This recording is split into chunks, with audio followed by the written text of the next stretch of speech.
സർഗോത്സവം 2024 Punalur carnival പുതുവർഷ ദിനത്തിൽ പുനലൂർ വിസ്മ മാളിൽ നടന്നു.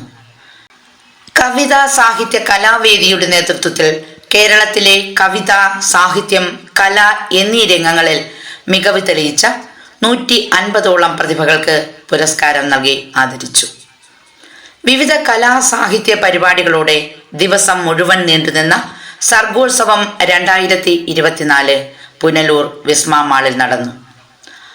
പത്തനംതിട്ട ജില്ലാ collector Shibu A Majeed IAS സർഗോത്സവത്തിന്റെ ഉദ്ഘാടനം നിർവഹിച്ചു. ഡോക്ടർ TV വേലായുധൻ അധ്യക്ഷത വഹിച്ചു. Thiruvithamkoor Devaswom board president PS Prasad award ദാനം നിർവഹിച്ചു. മുൻ മുഖ്യമന്ത്രി ഉമ്മൻചാണ്ടിയുടെ മകൾ ഡോക്ടർ മറിയ ഉമ്മാൻ മുഖ്യ അതിഥിയായിരുന്നു. Doctor C Unnikrishnan, VK Joseph എന്നിവർ മുഖ്യ പ്രഭാഷണം നടത്തി.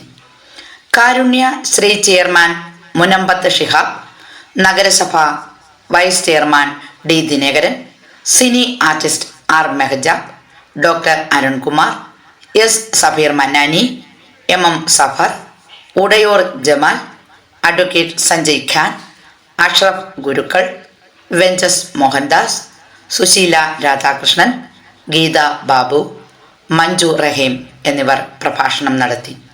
കവിതാ സാഹിത്യ കലാവേദി പ്രസിഡന്റ് ബദരി പുനലൂർ സ്വാഗതവും രാജേന്ദ്രൻ ഇന്ദീവരം നന്ദിയും പറഞ്ഞു.